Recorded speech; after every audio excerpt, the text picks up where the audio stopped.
Olá, seja bem-vindo ao programa Independente. É sempre um prazer estar aqui contigo. Como você sabe, a gente fala sobre drogas, sobre dependência química. E geralmente o foco é o dependente químico, como ele se recupera, como ele melhora a vida dele, a dignidade, deixando de fazer uso de drogas. Mas o programa de hoje, o foco é a família. Qual é a importância da família na ajuda de um tratamento de um dependente químico ou também na sua prevenção? E para falar sobre isso, está aqui conosco o Nelson Osseri. Ele é coordenador de prevenção, né, Nelson? Aqui na cidade de Campinas. E o Dr. Wilton, Viana, que é psiquiatra e psicanalista. E, gente, o assunto é esse, né? Como que a família se envolve na prevenção ou no tratamento da dependência química, Nelson? Como que ela pode ajudar? Eu entendo a família como a melhor instituição, né? Tenho um conceito de família como, não precisa ser necessariamente um pai ou uma mãe, mas uma pessoa que te dê amor, né? Onde a recíproca seja a mesma, onde te dê carinho, te dê oportunidade realmente de sair de um ambiente, de um lar, com uma educação. E para viver essa situação toda hoje que nós estamos observando, diante dos problemas das drogas, a criminalidade, a violência, é fundamental essa estrutura. Então eu vejo a família como a melhor instituição, mais do que qualquer centro de tratamento, creches, abrigos. A melhor instituição é o lar. Todo mundo precisa de uma família. Nelson, quando a gente fala, eu concordo com você, né? Mas quando a gente fala que a família é responsável pela prevenção e no caso da dependência química, ela tem que ajudar na recuperação, como que ela pode ajudar na recuperação se ela errou na prevenção? A gente pode dizer que ela errou, que a culpa também é da família? Eu acho que alguns comportamentos gerados dentro de casa pode sim favorecer o uso de alguma substância.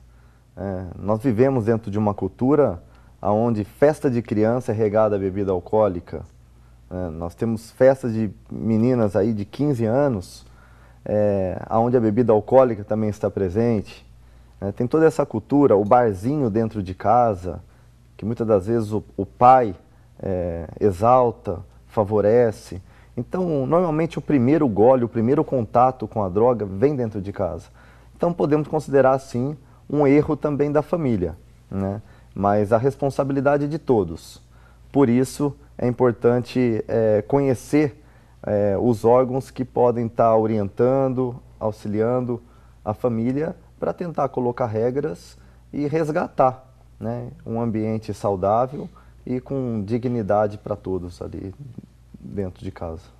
Com certeza. E doutor Wilton, o senhor como psicanalista, como psiquiatra, atende muitos casos. O senhor pode nos falar sobre dependência química, o quanto a família ajudou o dependente químico a se recuperar? Eu quero primeiro fazer um protesto contra esse jogo de palavras que está dominando a atualidade. Então já não se fala mais lepra, é hanseníase.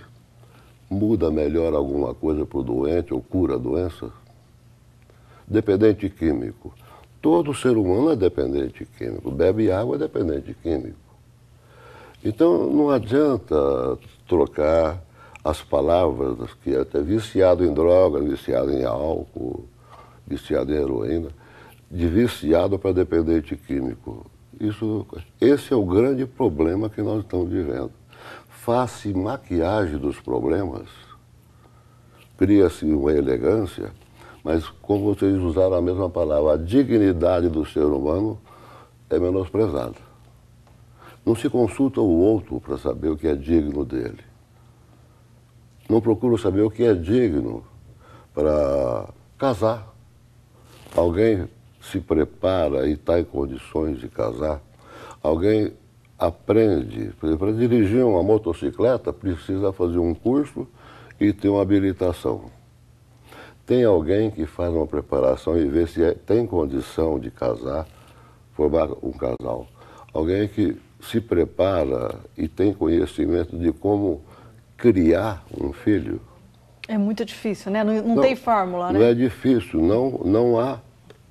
O ser humano não se prepara para o que é ser pai, ser mãe, atuar.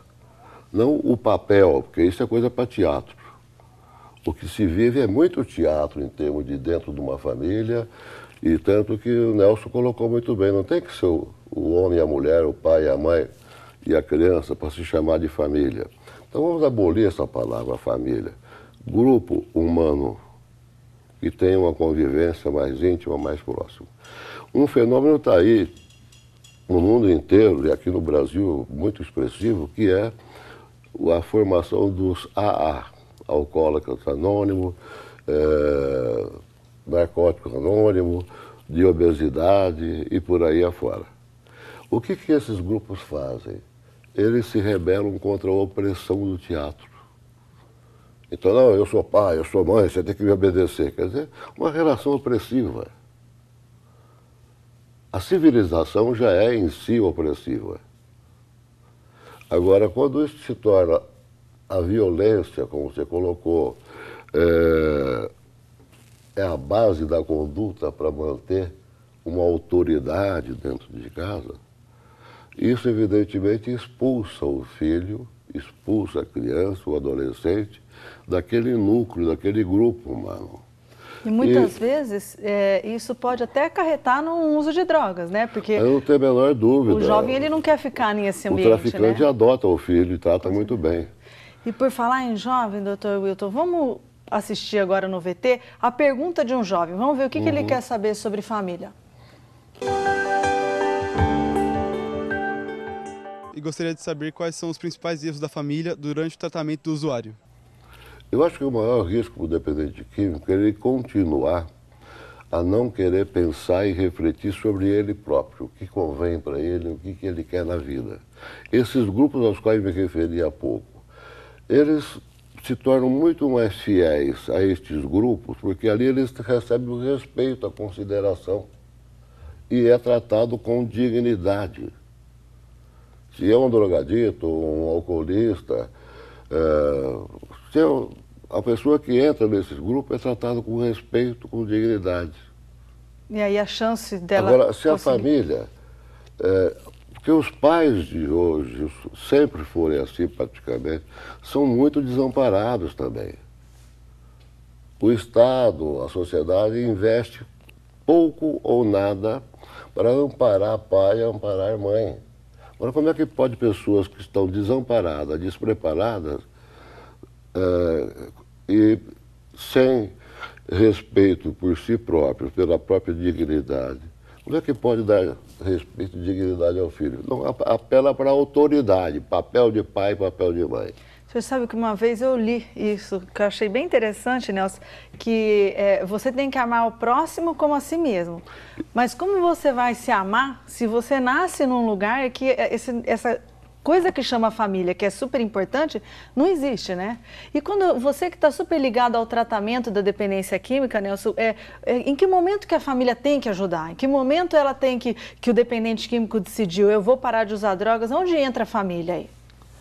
Quando a família entra desde o início, né, quando o dependente ele vai, procura ajuda, assume a sua impotência perante a droga, as chances são maiores de evitarmos aí uma recaída, né, pós-tratamento, até mesmo da desistência do tratamento. Agora, na maioria dos casos, em especial aquelas pessoas que já vêm com o vínculo familiar rompido, né, existe uma dificuldade muito grande para convencer a família a aceitar essa pessoa novamente. Porque a família já está doente, ela não aceita o tratamento, ela não aceita ajuda, não aceita uma orientação, não aceita o diálogo, que é tudo dentro dessa área. E nós temos uma equipe, né, uma assistente social, a Elaine, que faz essa conversa, né, junto à família, para tentar aproximar, tratar a família junto a um programa que chama Recomeço Família, né, enquanto a pessoa está em tratamento, e posteriormente tentar resgatar essa pessoa para o lar novamente, né, tentar trabalhar a família para resgatar o o dependente. E quando a família desiste, né? Eu já vi caso de uma pessoa que já se internou 32 vezes, né? E aí o pai e a mãe falam, poxa, por que eu acredito que agora ele vai se recuperar, né? Isso acontece com frequência, né? A sua família fala, agora se vira, eu não vou mais te ajudar? Bom, acho que cansa, né? Acho que a paciência ela tem um limite, né? O dependente na ativa, ele é manipulador, ele é mentiroso, é uma pessoa cheia de desvios, mas o dependente limpo é a melhor pessoa do mundo. Ocorre que é um despertar, eu acredito muito nisso, é um despertar que a pessoa tem. Quando ela passa por inúmeras internações, é óbvio que quem está assistindo lá de fora, né, quem está simplesmente vivendo a doença, né, como codependente, não acredita mais. Né? Posso interferir? Pode. Qual que é a opinião do senhor? Eu acho a situação assim, batendo com o que eu acabei de abordar há pouco. Isso que você colocou, uma pessoa internada 32 vezes, ele perde a paciência e tal. Isso é algo que está evidente, que esta família toda, este rapaz todo, precisa ser observado e examinado como um todo de seres humanos que não estão conseguindo se entender, se entrosar. Internado. Hoje em dia tem inúmeras clínicas de recuperação onde lá dentro o gerente da clínica é um traficante. Ou a clínica é propriedade de um usuário, de um viciado em drogas. Aí entra o negócio, né? Porque é negócio. Então, esse é o problema do ser humano. A sexualidade humana, como começou a causar complicações, aparecer mais boca para comer do que o camarada conseguia produzir, criaram o tabu. E como resolver outra coisa? Bom, vamos criar prostituição. Quer dizer, quando o ser humano não consegue pensar e resolver um problema, cria um negócio, vira comércio. E aí vai complicando mais. Só vai complicando mais por quê? Porque há uma ausência de pensamento. Não se procura observar, examinar a situação e ver o que convém para valer. Eu costumo dizer, uma minhoca é mais inteligente do que o ser humano para escolher onde morar e como se alimentar e como reproduzir. Aí a gente volta na teoria do Padre Haroldo, né? Que observando a natureza, a gente consegue ser muito mais inteligente. Se for tirar da natureza e seguir as leis da natureza, você tem como escolher bem o que fazer. Então, na natureza, a criança, ou o papai, a mãe, são seres humanos. É preciso procurar a natureza de cada um e não colocar um teatro. Eu acho que você falou coisas muito bonitas e a intervenção terapêutica, através dos programas, das internações em lugares sérios, porque há muito tráfico de droga dentro de hospitais e clínicas, né? Isso precisa ser observado, examinado com o interesse de conhecer qual é realmente o fator principal. Não é o uso de droga, não é o uso de álcool. O abuso, sim. O uso, não. O principal problema é o funcionamento mental. Porque hoje em dia está muito comum doentes mentais gravíssimos. Eu sou usuário de droga. Para qualquer um pode usar droga. O esquizofrênico, o bipolar, o depressivo e por aí afora. Mas uma diferença muito grande, né, dentro dessas drogas. Uma com uma finalidade e a outra simplesmente para o uso recreativo. Nós estamos observando inúmeras pessoas que falam, mas eu uso álcool, eu uso maconha, eu uso cocaína, né? E não tenho problema nenhum. A gente não sabe que fase essa pessoa está. Tá totalmente diferente. Concordo de uma 100% pessoa que toma com você. Tilenol, por exemplo. E não faço Gente, vou precisar fazer uma pausa, vamos para um bom. rápido intervalo, mas Agora logo a gente volta para continuar esse papo bom.